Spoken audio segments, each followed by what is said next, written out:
Sports Dynasty Podcast. I'm Trevor, and this is Juan.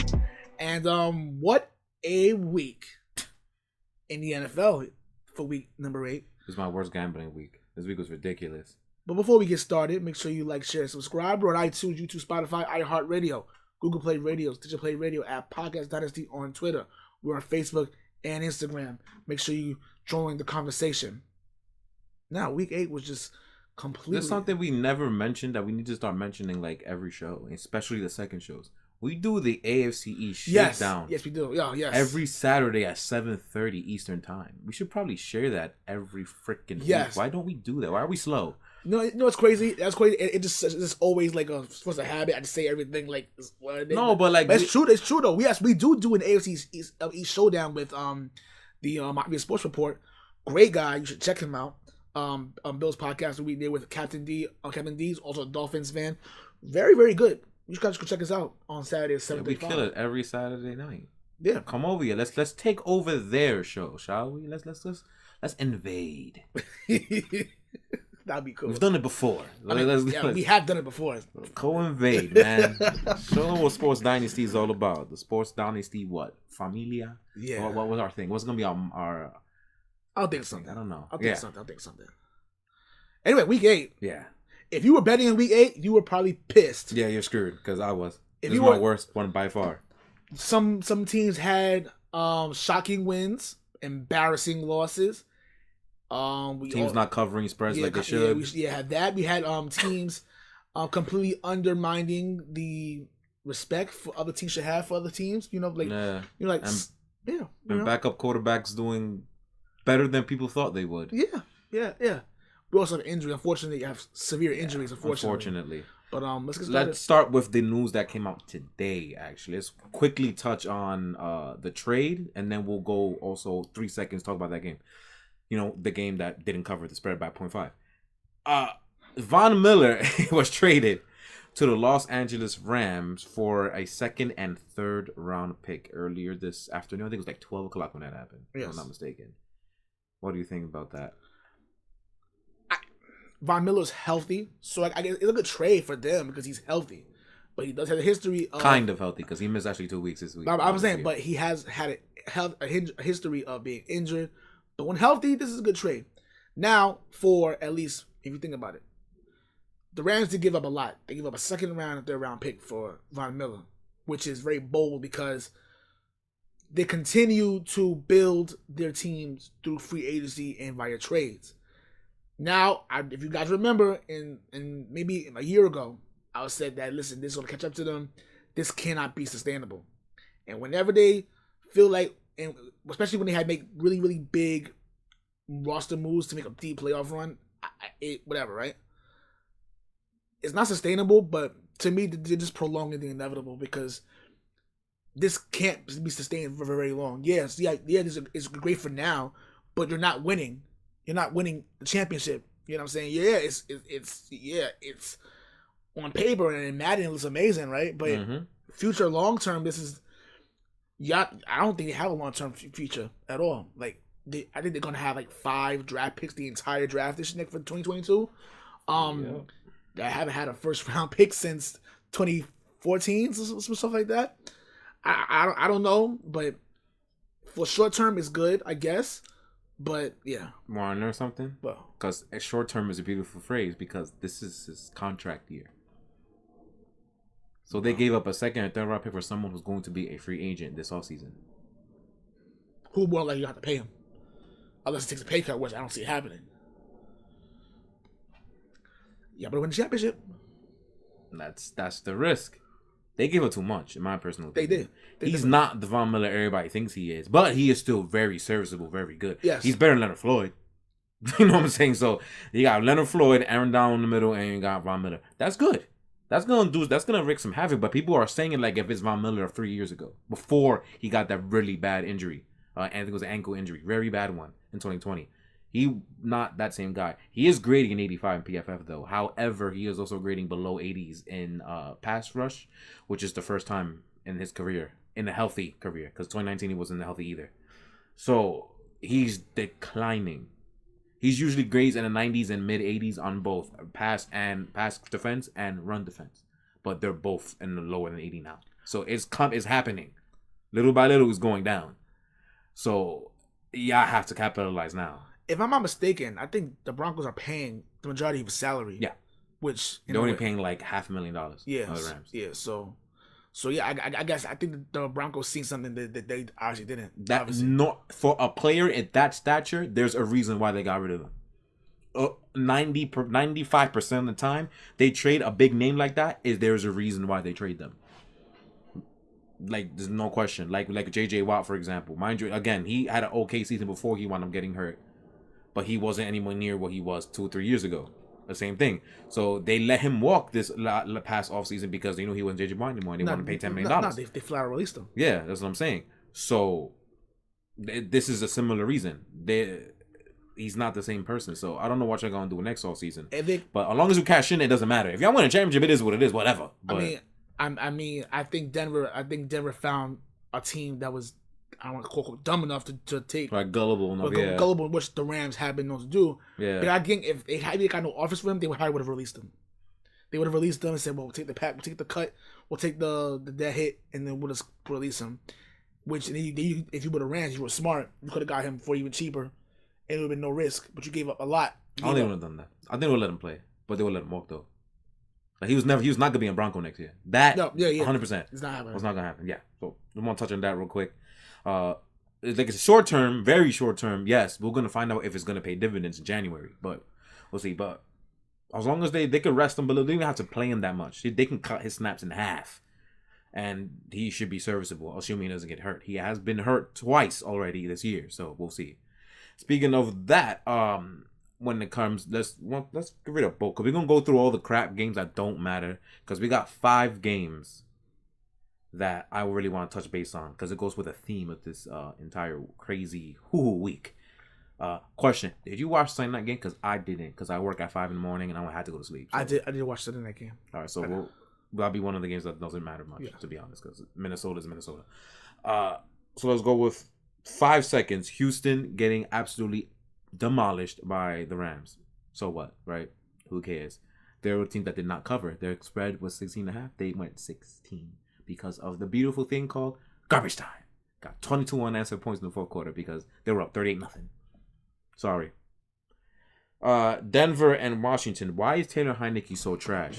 Jesus Christ. Both these quarterbacks were bad in this game. Both of them suck. They were both horrible. Both horrible. Like it's just Taylor Heineke just seemed to shit in the bed even more. It's more shit in the bed than it was for Denver. Like it was pretty bad.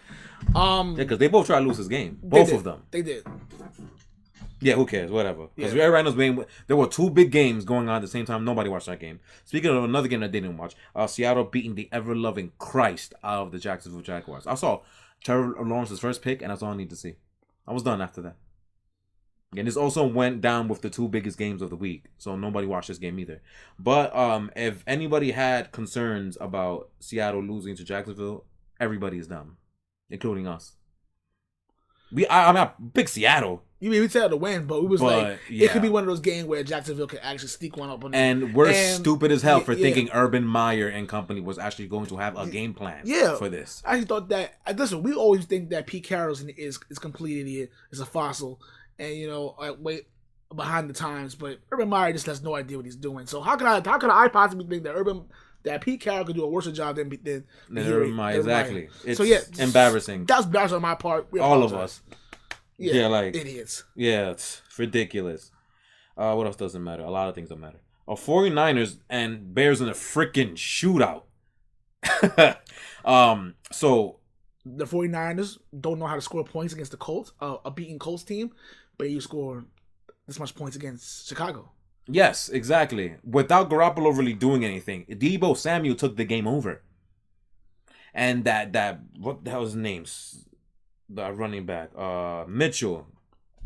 They just find these running backs from anywhere, right? Mind you, they drafted a rookie who doesn't even play. Forgot his name. Sermon? Is that who they drafted? Yes, Trey Sermon. In the 2nd or 3rd round, whatever it was. And that dude don't play. They got a 6th round rookie, and he's killing. Like, why do people keep drafting running backs so high? That's not big. That's like Nick Chubb. Like, I don't know. But they, especially in this system, they got a running back there in the 6th round. That's going crazy. But again, Deebo Samuel's the story of this offense. Deebo Samuel took over this game by himself. You rarely see a wide receiver take over a game, but he did it. It's crazy, and because Garoppolo sucked. I don't want to hear it. He was garbage in this game. Justin Fields, they just ran all over the 49ers, and it was working. They were locking the 49ers most of the game. They ran all over. Justin Fields running on them. You know what I'm saying? I don't even know what this dude's name. Herbert. Khalil Herbert. That. He was running on him Khalil too. Herbert, who started, he had his first touchdown game at least I think 2 weeks ago. Yeah, 2 weeks ago. 2 weeks ago. I think you're right. Yeah, so he's I noticed him because a lot of team people on fantasy pick him up now, because the running backs this year for fantasy has been there's no Montgomery either. It's been abysmal, yeah. But yeah, like that. Wow, who knew that was gonna be a shootout? No one. Nobody. The over and under was 39.5. They went 55. Ridiculous. But no one cares about that game. Let's go. What else? What does it matter? Panthers and Falcons. Panthers. What? I should have picked them because I had a feeling. I said it when Atlanta beat Miami last week. And people were screaming. We were always watching in the group, and they were mad because they had bet on Carolina last week. They were so upset they lost to New York and all that. And they were like, they're gonna lose to Falcons, no question. I looked at them and said, excuse me, this is Atlanta we're talking about. And this NFL, the theme of the NFL is basically every game is Sunday. My theme is anyone could get got at any moment. And we've seen that a lot this week. No, watch them win next week. But I picked Atlanta anyway. I thought they were going to almost choke it away. No, they didn't get a chance to choke. They just lost. They just lost because they were just so bad. Yeah. I will say this, though. Even though this was not the throwing hand of Matt Ryan, I feel like that really gruesome gash he had in his left, because dude, his left hand was red. It was leaking. It's like skin was off. I want to say that had a little bit to do with why he was so bad, because before that injury, he was actually throwing the ball downfield pretty easily. And it doesn't help that the Panthers were literally quadruple covering Kyle Pitts. Like, not even exaggeration. They were quadruple covering in that time. And their newly acquired Stephon Gilmore was the one primary defender on Kyle Pitts. And was doing the work. I mean, still kind of bull because you weren't going to play for us. Right, but you're gonna go kind of and play, and you didn't even get no contract. You son of a whatever. Because he's home. He's home. Whatever. He's a Carolina native. He probably grew up. He probably hates the Falcons growing up. Who knows? That's some bull crap, but whatever. They'll get there as next week. We'll get there next week. Yeah. Anyway, so no, I'm gonna save this one because we actually have something to talk about with that. Steelers and Browns. Steelers went 15-10. Yeah. Cleveland sucks.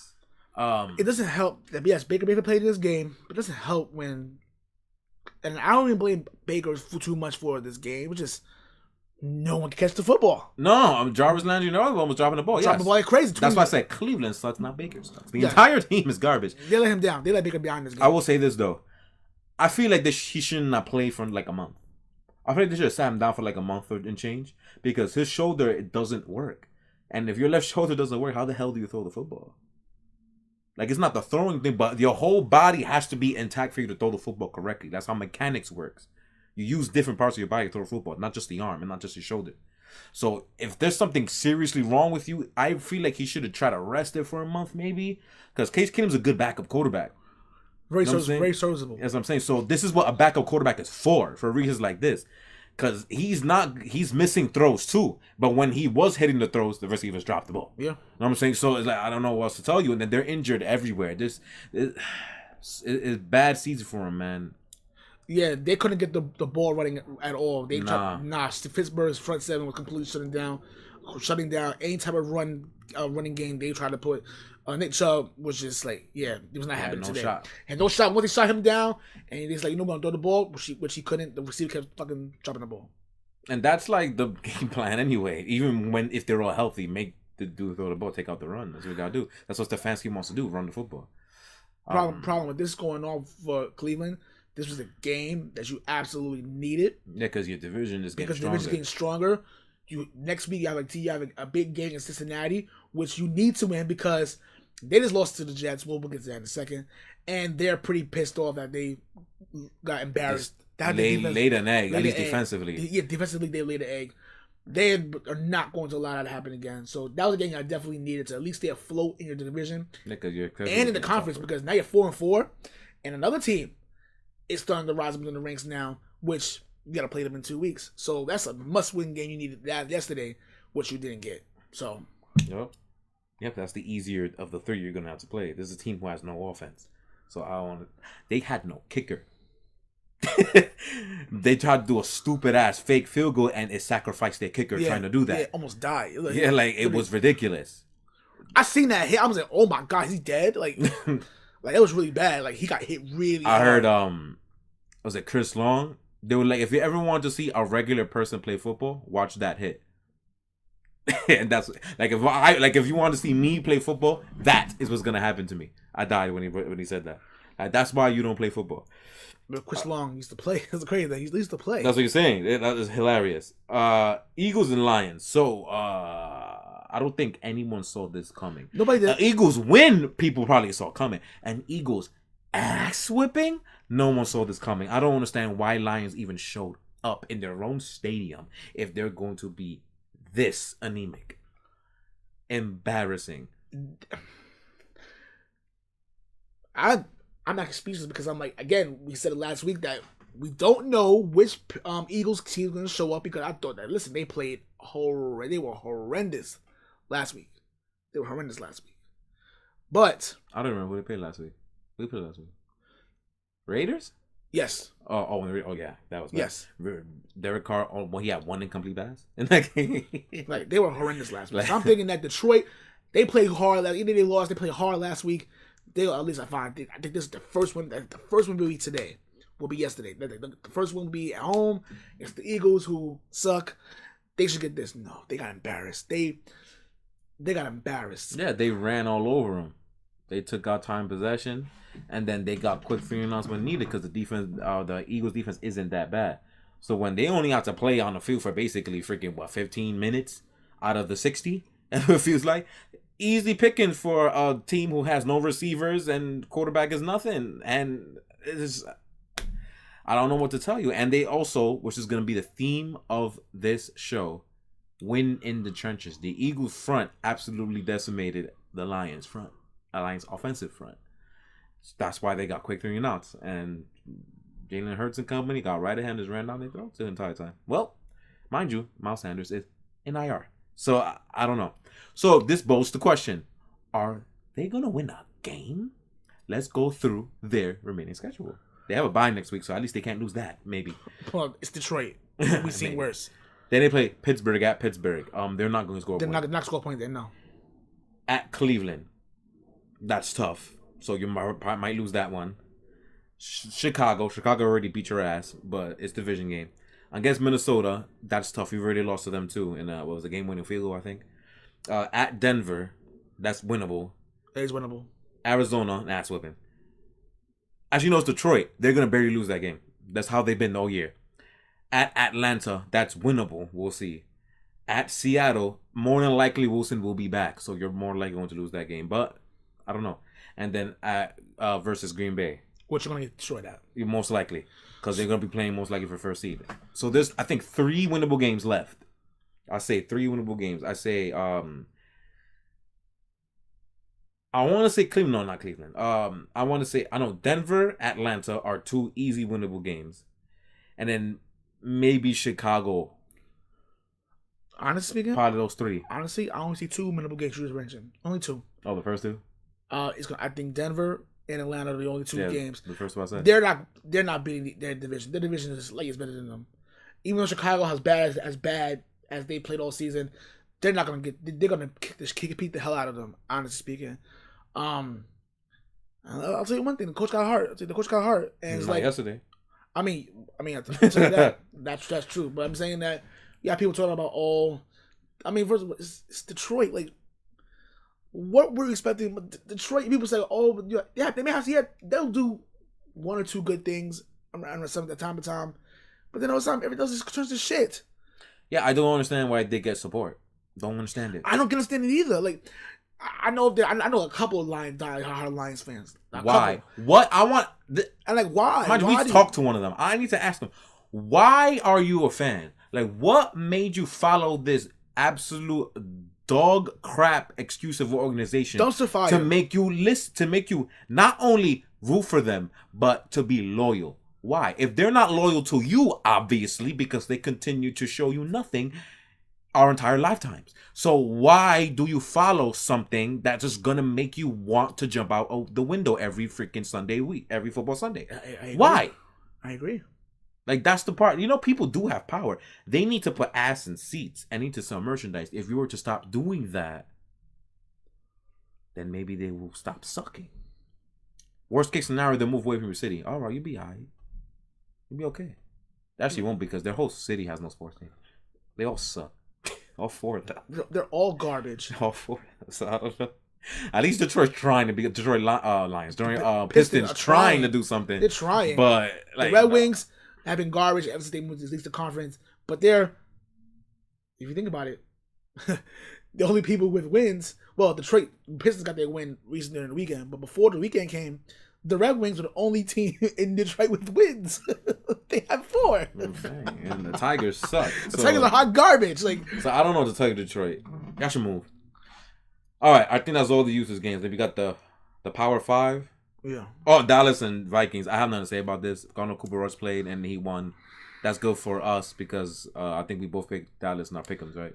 I know yes, I did. Yes. So we luckily got a one and a wild week that could push the whole standings. Oh yeah. After this week, most definitely you're gonna see a dramatic change in the top 10, our top 10 rankings for the pick'ems, because who was a bad week, and I think our leader is still will have even how bad the week is.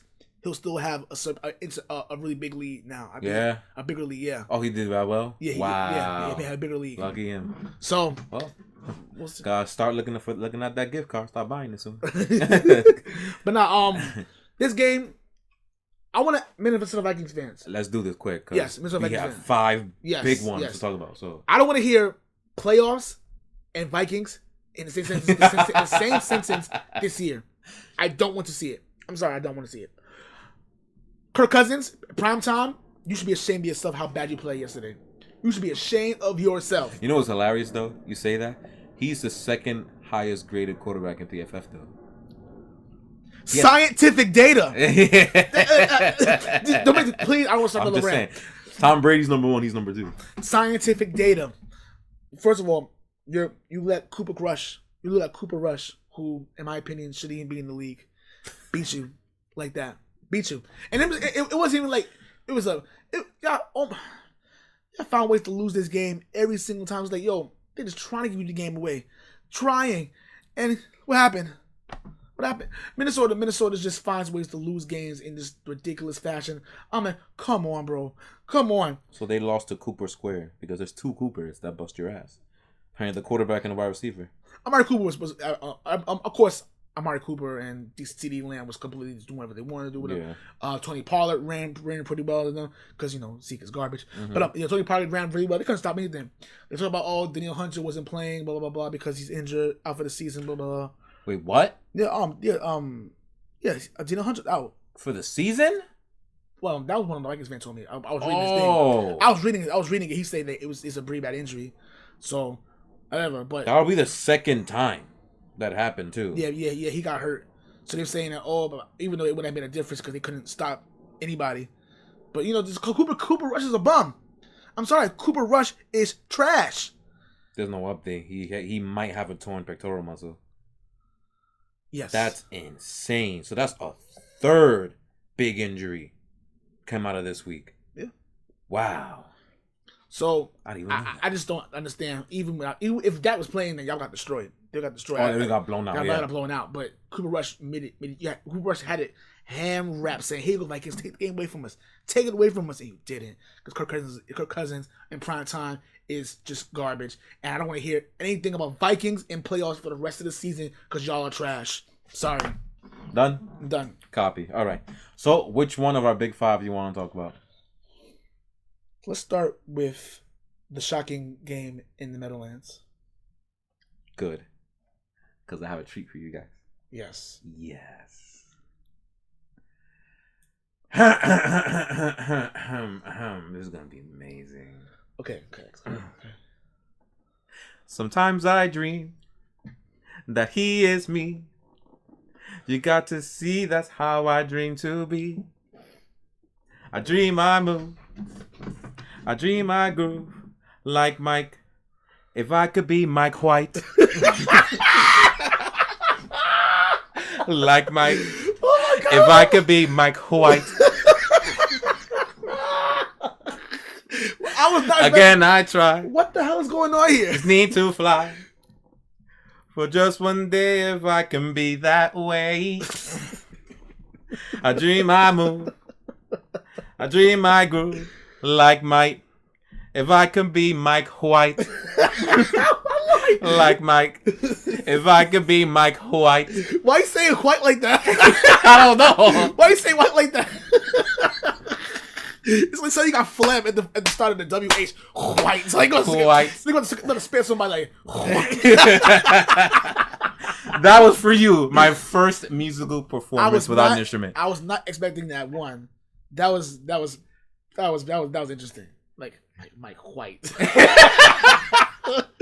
Speaking of Mike White, 400 yards passing, absolutely destroying the Cincinnati defense who just came from locking up Lamar Jackson. Again, what do you expect from the 2021 NFL landscape? This is exactly what the hell's been going on from week 1 to now. No dominant team in the NFL. None. Any given Sunday. Anyone could get got, and since he got. The Jets. First of all, I have to give credit to Robert Saleh for making adjustments. He sent. Mind you, he had 2 weeks to adjust to one team and didn't do it. But then, wow. But you know what? It's okay. I know he was getting killed for this all week. As deserved. He sent Mike LaFleur upstairs to the booth to call the game upstairs, which, honestly speaking, that's where you should be. So you can literally see from bird's eye view what you can call. So you know what's going on. Me personally, I think offensive coordinator should be up in the booth. They brought the quarterbacks coach downstairs, which I think makes sense. Mm-hmm. So Mike White played amazing. They've made a lot of adjustments. Which begs to differ. They literally were calling plays for Mike White as far as like, hey, man, just see what you can do. They literally let him do whatever he wanted, versus being very coddled with Zach Wilson when he was playing. Which I'm like, why? What are you being coddled for? They're both rookies. They're both rookie quarterbacks. Wait, Mike White's not a rookie quarterback? You drafted 2018. Could have fooled me because I never heard him before today. No one did, but he got drafted 2018 like the 5th, 6th round. I forgot what team. It wasn't the Jets. Anyway, that's ridiculous. This is definitely his first start. Like, I obviously definitely did not know who he was until last week when we destroyed him in New England. Yes. So I thought he was a rookie. I'm sorry. Sorry if I'm. No, it's cool. It's just no one would have known that. Don't trust me. Nobody knew who he was either. So I don't want to hear it. Anyway, so let's do whatever he wanted. It was just a very bad day. And his 2 interceptions were not his fault. That definitely wasn't. No.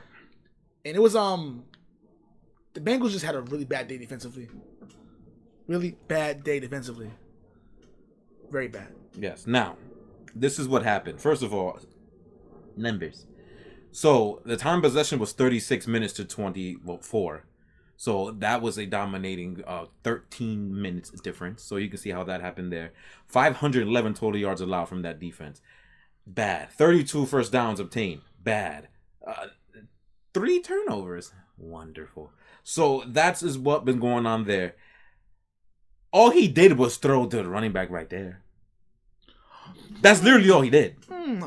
You say so. You're picking up where I'm coming from. Good. You say so. Because why the hell is Zach Wilson not doing this? Now, we've been killing the other LaFleur. I don't care what his first name is. The other LaFleur. And you know what? I'm not going to completely blame him. You know who I'm going to blame? Zach Wilson. Why? Because he was doing this when he was playing worse people in the preseason. This is how he was playing. He just took what the defense gave him. Why the hell has he not been doing this all season? I don't know. That's all he had to do was just give the running back the ball, throw it right there, take what defense gives you, throw short, don't hold the ball for 87 years, don't try to throw deep when you don't have to, and that's exactly what Wilson's been doing. The opposite of what they've been telling him to do. So maybe we've been blaming the wrong person. Maybe. And I also noticed too, and I'm glad you brought that up too. Didn't we see this exact same approach last week when they were destroyed by 45 points last week? New England did the exact same thing to y'all last week, and y'all did the exact same thing to Cincinnati today. Yeah. Literally the exact same thing. The exact same format. Throw it right there. My White did not attempt really deep passes. I think his longest completion was 26 yards. And to be honest, that may not be air yards. Because I didn't completely watch most of the game. I saw clip snippets. Because I was looking at the Tennessee game more and the Buffalo game more. But 26 yards doesn't necessarily mean he threw it for 26 deep. He probably threw it 5 yards and then he ran the other 21 yards. Which I'm guessing that's what happened. More than likely. So, yeah. That's exactly what it was. Yeah, this is not giving me the air yard rate. So I don't know what his deepest attempt is. But he just took what the defense gave him. And the Cincinnati defense laid a huge egg and thought that he wasn't ish, which they were right. They are. But if you do that, your approach to a quarterback who you think sucks is you don't give him the easy stuff. You take the easy stuff away and make him throw downfield. You make it throw downfield is more like going to be interception city. But they did the opposite and got absolutely gashed for it. And did not adjust, by the way, all game. Which is completely embarrassing. The Cincinnati offense, for the most part, was okay. They get some blame because the offensive line finally got pushed back. Again, the theme of the show.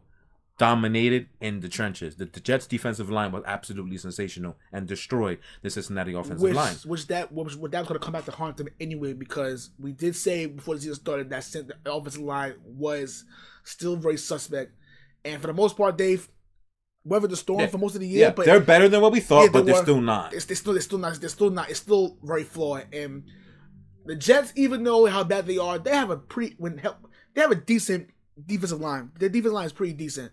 And if you give them a chance to penetrate that offensive line, they can get to the quarterback. They can cause pressure. They can make pressure.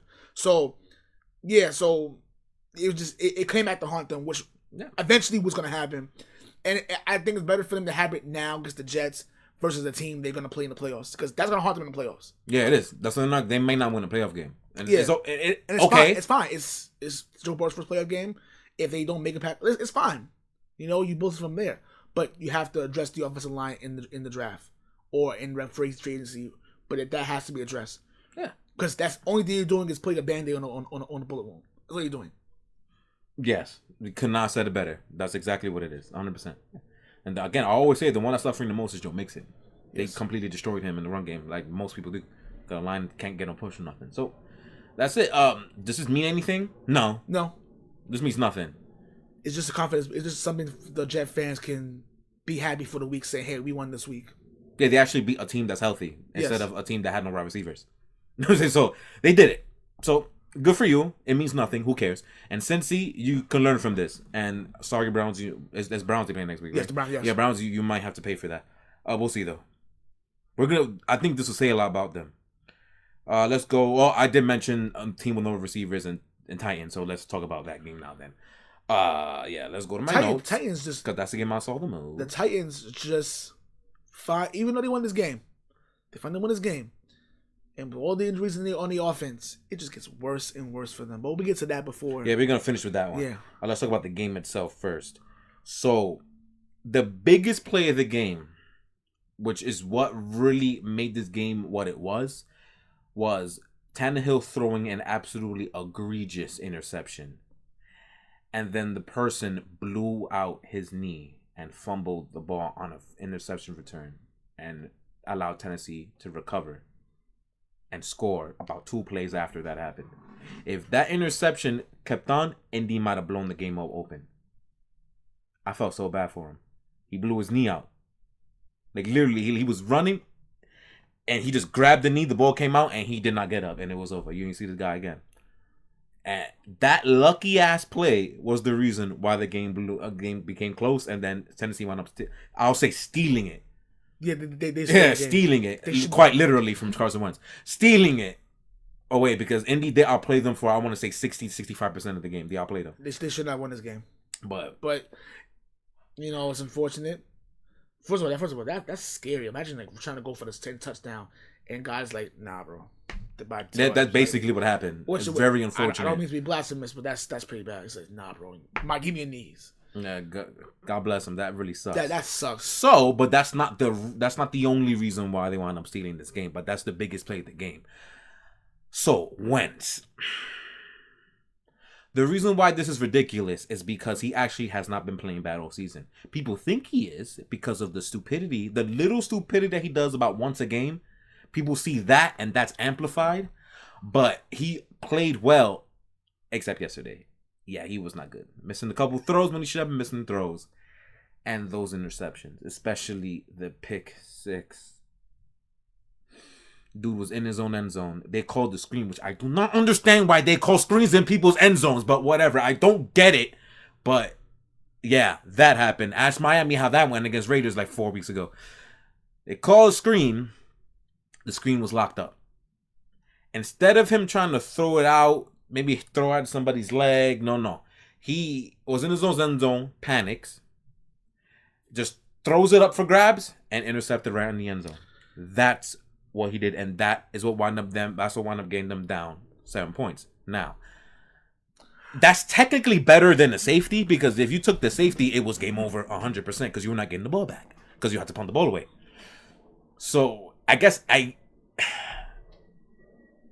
in hindsight, it will be better than to take the safety. 7 points is better than 9 points. Exactly, or not even 7 points better than them running the clock out and you lose. But there were other options. Why did you put the ball up? Why couldn't you throw it again in the floor? But the thing is that I guess when you're in the heat of the moment, attention grounding is a thing, and if we got that down in the safety too. Well, so it's hard to criticize. It's not hard to criticize, but it's not like he's not done this before. He does this many times. No, he does it all the damn time. But that's my point. He did it last week, but he did that stupidness last week. Where that wasn't the only interception he threw, too. Another egregious one too. That he was bad, man. He was bad, man. It's hard to defend someone like that. It is. So and this team is way better. It's too good to be 3-5. Yeah, all these injuries early is what cost them this season. Yeah. They're gonna say it's Carson Wentz cost them the season. I guess that's technically true because this game was for the season. But those injuries early, they never had any continuity early. It took them a while to start getting going, and unfortunately, it took them till now, and then they wound up giving this game up. It's really unfortunate. It made me lose my train of thought too. But Tennessee, they're actually top of the AFC. Reminds me of a year that was a bad year for the NFL, who teams all sucked, like 2008. You remember CJ2K? Yes. The only reason why they put up points that year was because of him.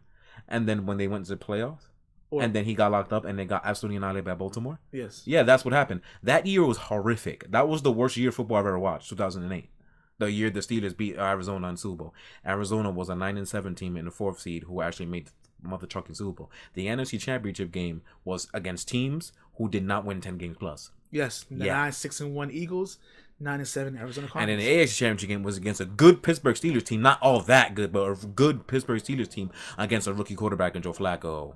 That was the AFC Championship game. Yeah, that was a bad year, and this year is looking just like it. Absolutely horrific year. I think they're due for one every 15 years. Yeah. This is very, very rare that happens, especially when you have a season where there's literally no team as dominant and the dominant team in the NFL. There's no one, and it's looking like that more and more and more. We had, if you watched the live show, which I know a lot of you guys did, we asked the question, who is the best team in the AFC? And everybody had a different answer. Everyone had a different answer. You know what I'm saying? So now let me go before we talk about the injury, because that is very significant. Let's give credit where credit is due. I was waiting for this. We have to give credit to Mike Vrabel. We destroyed him all last season, and he deserved it. He was disgusting. He was horrible. But he gets lots of praise. This defense, as depleted as the secondary is, this front is really good. Before yesterday, I haven't looked at the updated stats yet, but before yesterday, they actually led the league in pressures. Harold Landry, I don't know if y'all know who that is. Harold Landry is a really talented edge defender that Titan fans, if there ain't Titan fans listening, they know exactly who this is.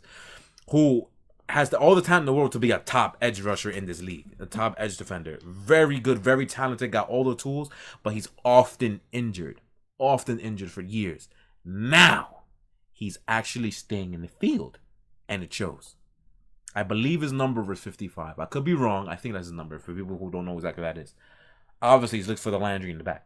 But he is absolutely sensational. The best player in their... I don't want to say their defense because Bayard's a thing. But those are your best two defensive players. And him being healthy makes all the difference for this defensive line. And they absolutely did work on this Colts offensive line, who's normally good, but got Braden Smith and company. Got a couple of holding calls that went against their way. And they were good. Again, lead the league in pressures, and I think they're high in pressure rate. They're doing their thing. Mm-hmm. Got to give credit to that front seven. Got to give it to Mike Vrabel. He's doing his thing. Definitely. Now, Derrick Henry. So, got more news today that when he went out yesterday temporarily about his foot, that wasn't for no reason. He actually wound up playing I forget when that injury happened, but he played that rest of that game basically with a broken foot. And now he might be out for the season. They just worked out Adrian Peterson, like that's gonna help. But they signed Adrian Peterson. I'm sorry, they signed Adrian Peterson. They're not just worked out earlier today. We're gonna get a lot of answers about this offense now because they don't have their locomotive anymore. They're more than likely going to drop down now because they don't have him. That's their offense now. Which we already know the answer to this question, but for those Ryan Tannehill, who's rated third and PFF grades, by the way. Yeah. Your apologists to those guys who say that that people are being too hard on him, saying that if you don't have Derrick Henry, he's a okay quarterback. He's good because of Derrick Henry. We're gonna find out. We're gonna find out right now. We're gonna find it right now. Is he what Ryan Tannehill's pretty good. He's good, but now they're gonna, like I said, you can't run the ball now because if you think Adrian Peterson is going to do anything, it made Adrian Peterson in 2012. That was an issue. He was better than Derrick Henry. Yeah. So it was easy. Easy, but no. They're gonna struggle rolling the ball. Ryan Tannehill is gonna have to throw the ball a lot. It's on him now. And now, which your receivers are, if they're still in the field, Julio, yeah. So this may be, even though the Colts lost the game, they're not out. They're not out of it yet. I think the Colts got swept by them this year, right? Yeah, they did. That's why it's so bad. That's why they needed to win this game desperately. So yeah, because season's still not over for them. No, but Titans have to basically drop damn near every game for the rest of the season. They're 6-2, right? 6-2, yes. Yeah, they have to drop basically every game. 9 games. As long as they stay, if they tread 500, they go 5-4 in the next 9 games, they'll be fine. That's exactly what they need. Yeah, 5-4 in the next 9 games. No, not like 4-5. Like I'm saying, they just win 9 to 10 games. Yeah, 9 to 10 games. They can literally go 3-6 for the rest of the season. They're still gonna win this division. Like they'll be fine. They just need to win 3 of their next 9 games, and they'll be fine. 9-8 will win this division easily, especially with you sweeping the Colts the way y'all did. Then you're good. But that's what has to happen, and that's gonna happen. They're gonna make the playoffs. Yeah. I think they make the playoffs. Good playoffs. But we're just technically saying Colts are technically not out of it. Colts are 3-5, right? Yes. If they go on this crazy winning streak and win like the next 7 games, I don't see it happening. No, me neither. But if it happens, hey, it doesn't matter if they lost Tennessee twice because Tennessee may not win 10 games now. But that's what so they're taking it out of it. But more than likely, it's like I don't think the hill is any steeper now. No, I think you can safely pencil in Tennessee as the AFC South champions. Yeah, we could say that. Yeah. All right, 3 left. 3 left. One of them is not gonna take that long, so let's do it now. Buffalo barely squeaking out. I don't give a rat's ass if they won by double digits. They barely squeaked this game out against Miami. Again, watching the AFC East showdown, Captain D, the Dolphins fans, made the joke. They're going to get out, open the Lions cage, something like that. Open the Lions cage, and I said, "Give me your loudest roar, Lions roar, Captain D." And they did that. Unfortunately, they didn't win, but they did that. They actually came out swinging, and again, the theme of the episode, win by the trenches. This Miami defensive line, who not even we can name who's in that defensive line. That defensive line absolutely dominated that Bills offensive line, something serious. Which again, we said was a problem that eventually would catch up to them. Now it's Miami. It's a division rival. Of course, they see you're more familiar with them. Mm-hmm. That's bad. That is bad. That's bad, and I know that y'all should have been addressed. It should have been addressed, but definitely they didn't address it as much as they should have. Mm-hmm. So this is pretty bad, and it's going to get worse. I think Miami may have if you're not familiar with the Buffalo Bills, if you're not really sure you don't watch the games like that on Miami front exposed that offensive line. The offensive line is pretty tough, pretty bad. So I don't know. Looking pretty bad. Yeah, then again, Bills are gonna hate what I'm about to say right now. I don't think I give a shit. What's the shit? I don't. But I'm just saying it right now. You do know that Josh Allen regressed from last year, right? He's not as good as he was last year. He's not bad. He's not good. He's actually almost great. Almost great. He's not as good as last year. And I think y'all know that. I'm smelling that a lot of y'all know that. But, again, with your plethora of pass catchers, Cole Beasley to the rescue. Mm-hmm. He absolutely murdered in this game. Is the reason why basically came back. Because I think halftime was 3-up. I think it was 3-3 in halftime. Cole Beasley absolutely destroyed his Miami secondary. It's something like cheese. Like just went right through him. It's insane. It was annihilating them. But he's not. Oh no. And your line does not help. The line I will say is the biggest reason why he's not as good as he was last year. But again, y'all still relying on him too much. I don't see much of a difference from last year's plan. Last year's offense, the only difference is that Josh Allen is worse than he was last year, which is why you guys don't look as good as you should be. Like, you rely on him still too much. You can't run the football. You make him run the football. You make him throw every damn time. You're not going to win anything down the stretch if this is how you're going to play offense. I'm sorry. It's the truth. And your red zone miscues are still a thing. Dude. It's really bad. Yeah, it's still a thing. You guys have serious issues offensively. Lucky for you, your defense is still very, very good. And against the worst offensive line in football, the Miami Dolphins offensive line. And Tua. Yeah, and Tua, of course. Which, again, doesn't get a fair shake of any damn thing, because what the hell are those 5 things are doing to protect him? Nothing. He gets destroyed damn near every game. Well, what is he supposed to do? Of course, he's still missing throws and stuff, but they come on. You know what I mean? They got to him easily and barely allowed any points. So, but to me, they won by 7. They did not win by 14. They won by 7. That last touchdown, it doesn't matter. They already won the one that they turned over the ball. And late in the fourth quarter, that was when the game was matched. They just scored because they gave you an FU and wanted to score again, just because. You know? But before this game, the Dolphins allowed 232 points to that Buffalo team since December of 2019. No, 18. They allowed 26. So, hey, better than 30. True. But Buffalo fans, lucky for you, your schedule is absolute cake for the rest of the season. Yeah, outside of 3 games, both New England games and Tampa Bay. It's the only hard games you got. Everything else, you're gonna beat the hell out of everybody. I'm just warning you: if something bad happens to you guys in January, do not be surprised. That's what I'm saying.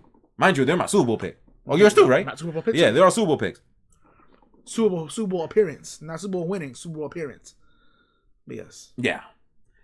2 more, right? The 2 4 o'clock games. We're gonna save us for last. Yes. Let's go with the Tampa Bay. I don't care what nobody tells me. They got their ass whooped again against the Saints. This time without Drew Brees. So this is 3 out of 4 times they gotten absolutely annihilated. I don't care what this guy tells me. 3 straight regular season games where Tampa Bay pretty much had no answer for New Orleans in the regular season. They didn't have no answer for them. That Saints defense, it's like they have their playbook. Like, they just know what's about to happen. And that defensive line just gets right at them. Winning by the trenches. The trenches. Told you. Theme of week 8. Winning by the trenches. Cameron Jordan and company. Went right through. And then they got their pass rushing defensive tackle back. I'm sorry, his name escapes me. I'm very sorry. But him coming back helps tremendously and attacks the Tampa's interior, which is usually how you get to a quarterback like Brady, destroy from the interior. But the biggest story outside of, unfortunately, Jameis Winston tearing his ACL.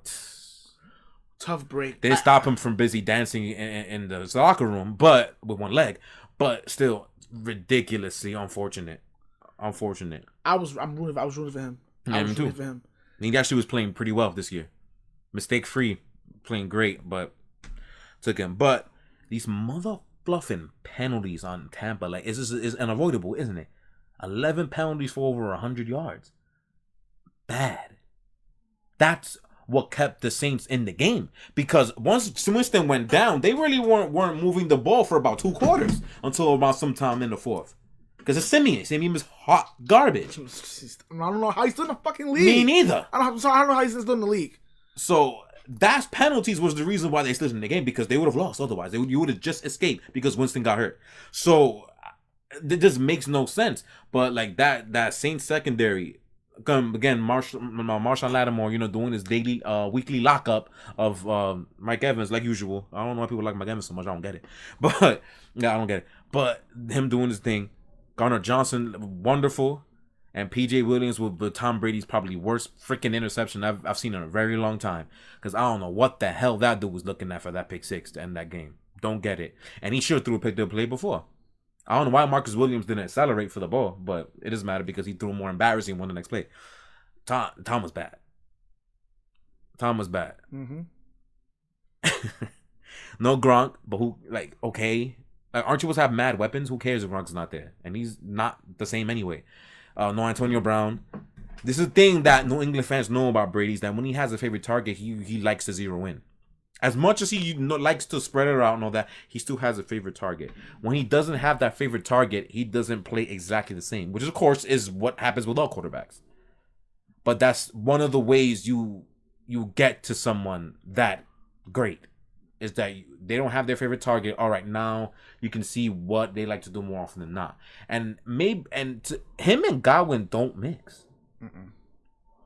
One of the picks, I think his first one, was it the first one? I think when Godwin didn't run his route correctly and got snagged. I don't know what is it. Him and Godwin don't work, so he came back for what?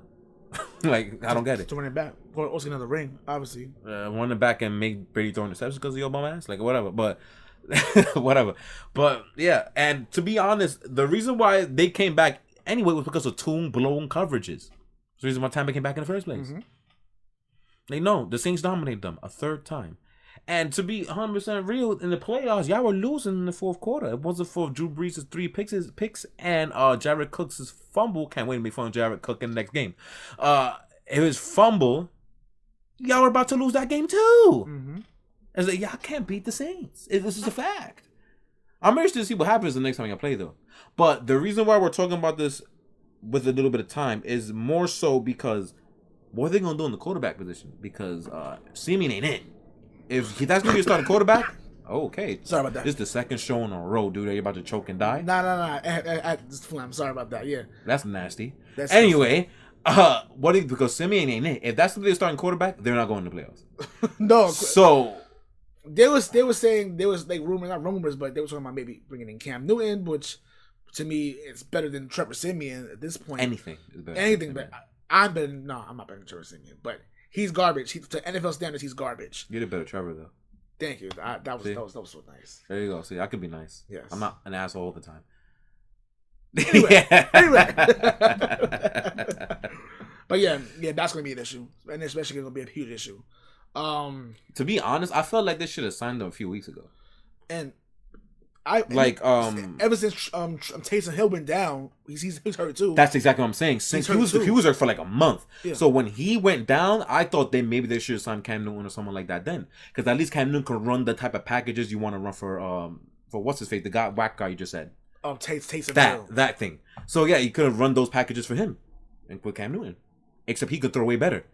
Mind you, he can't throw very well, but he throws way better than Taysom Hill. So they could have tried something with that. But we'll see what they do. They could trade for someone. The trade deadline's what, tomorrow? I think it's tomorrow. It's Tuesday. It's tomorrow. Then, or they could sign Cam Newton off the street and see what happens. But they need to get somebody serviceable in quarterback like now because you guys are good. You have a chance to make the playoffs. Yeah. So, but they're not a game behind. I think they're 2 games behind. A game and a half behind Tampa now. Pam 6-2. They're something in 4 or something in 3. No. They're 5-2. They're 5-2. Yes. Yeah, they have a game behind, right? Yes. No. They have a game behind because they didn't play enough games. Yes. That's why, because they had a bye week first. Yeah, 5-2. Yeah. Otherwise, they'd be winning the division right now. Insane. That's insane. 5 was to win. Yeah. 5 was to win. Now, is this panic button for Tampa Bay? No. Stop it. People are really overrating losses. They lost. Oh my god. No. Stop. It's a loss. They're 6-2, not 4-4. Relax. It's a loss against a good team. It happens. The thing is that they got basically blown out twice. That's why it's a bit of an issue because they got blown out by both these teams. I don't care what the score says. They got an ass whoop against New Orleans and they got blown out by Los Angeles about a month ago. So that's why people are like, oh my god, no. It's fine. They'll be all right. They're still gonna be in the mix. I still think they're going to the NFC Championship game at the least. I don't care what anybody tells me. But loss is a loss. It is what it is. You just can't be the Saints. Be able to hope they don't see them in January. I mean, if Trevor Siemian's a quarterback, then they can chuck it up as a win. Yeah, they'll barely squeak that one out. Yeah. Now, final game. New England, quote unquote, upsets Los Angeles Chargers at I would say at home, but they don't have fans. So yeah, because I saw mad Patriots jerseys. Yeah. I mean, Chargers fans don't have fans. Yeah, they don't got fans in their stadium. Still, mind you, they're good, but they don't care. So, you mentioned that they said upset. I wouldn't call it an upset. I wouldn't call it. Yeah, the podcast is listening you on it, but on YouTube you hear it, you see it. Not really upset. Upset. But was it a season-altering win for the Patriots? Yes. Because Stone Cold Steve Austin. Oh hell yeah! Because if we said it before in last week, if we lost this game, if the Patriots lost this game, the season was over. Mm-hmm. But that's another AFC loss in the books. Yes, and now I'm gonna pat myself in the back right now because everything that I said had to happen. Again, I said most of this more in the AFC East showdown and in the live show. I actually did say all this in the live show, so I'm lying. I did say this on Sports Dynasty. So yeah, like I said on Friday and Saturday, everything that had to happen did. The Patriots need to dominate time possession to the point where they have almost 20 minutes more than Chargers. Did they do that? Check. Yes, they did. They needed to run down their throat. Did it take a while for McDaniel's dumbass to freaking do that? Yes. Because why was Mac Jones throwing 22 times in the first half? I don't know. But they finally ran down their throats in the second half, wasted all that time. Check. Okay? Did they have to bring the house at Justin Herbert and start belittling him and pressuring him? They did that. Check. They only allowed 17 real points because the last touchdown did not matter. It was like a minute left of the game when they scored that last touchdown. Who cares? They lost that game. They were down 27-17 and under 2 minutes. It was over. Stop it. What else did I say?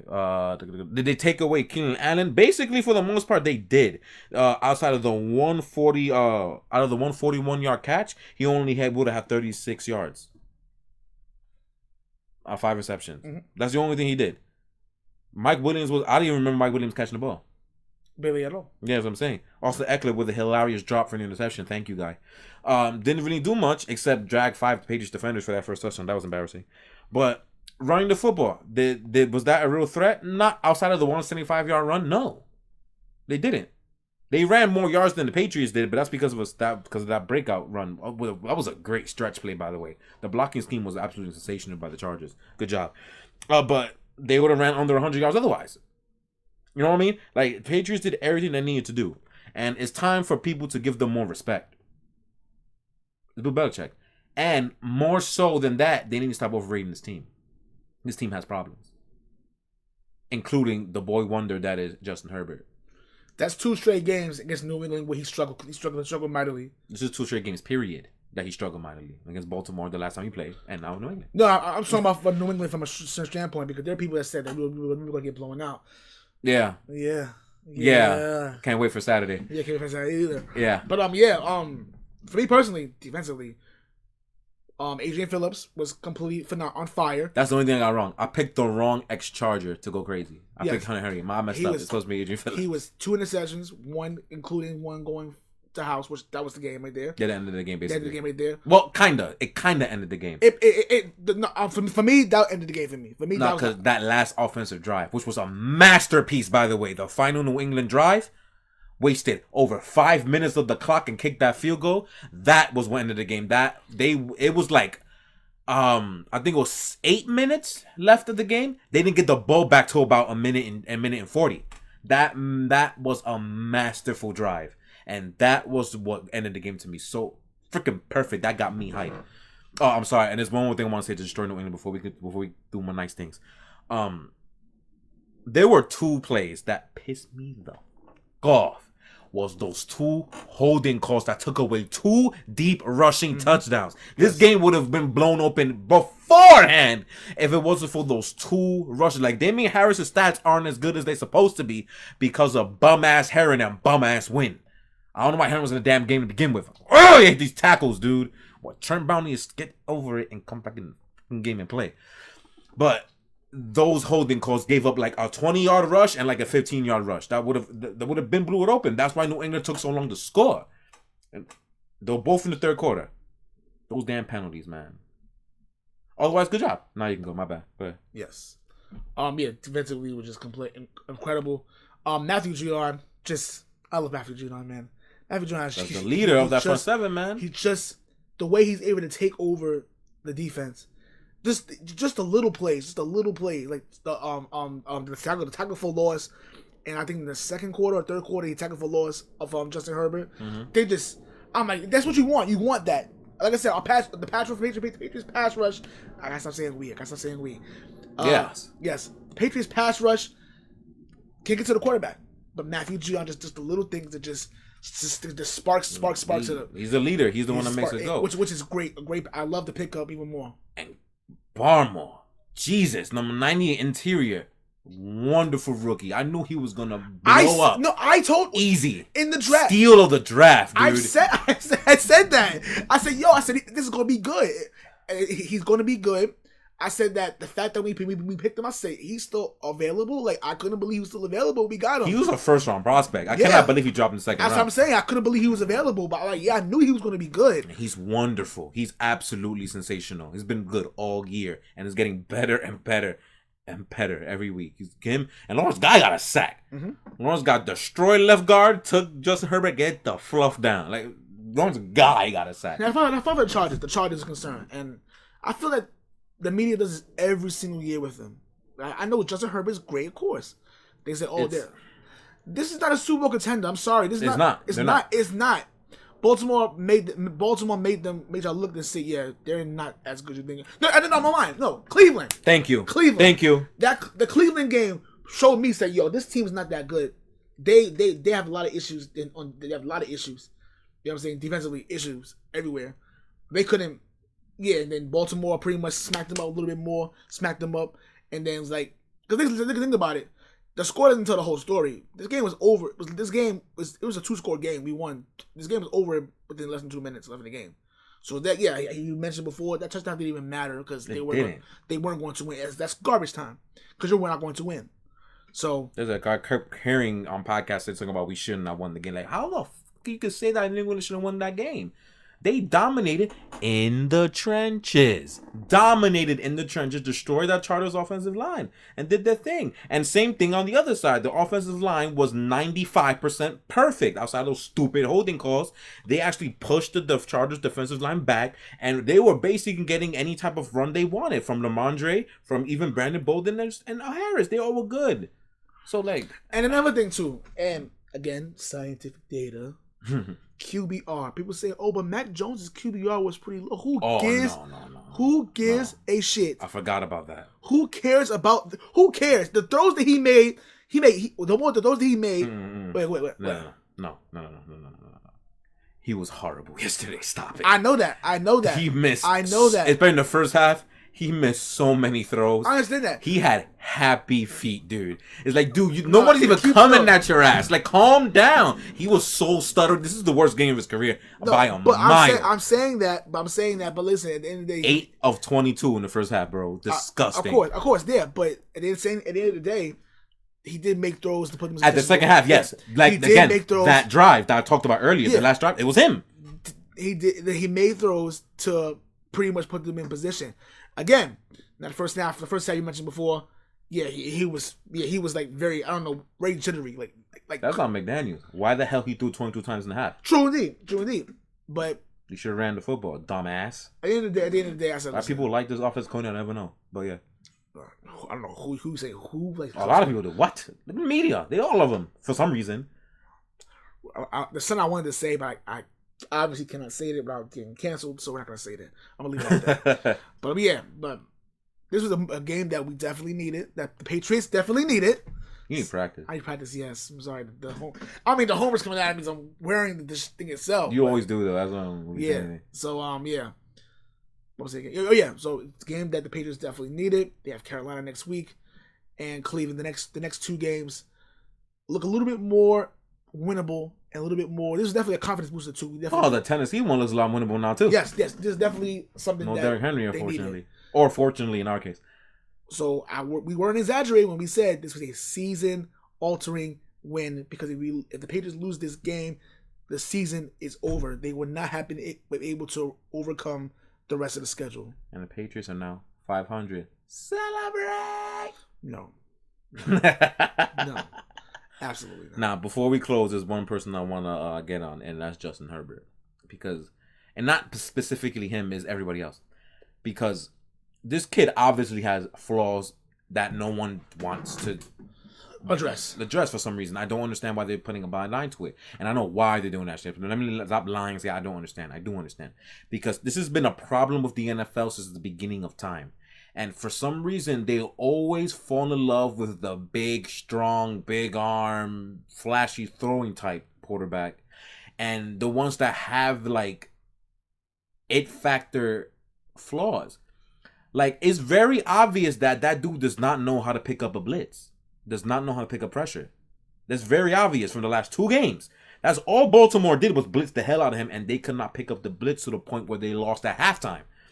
Same thing happened yesterday. New England didn't blitz as much, but they still got pressure with just 4, which is always what you want against a quarterback, and he did not know what to do. He's missing throws.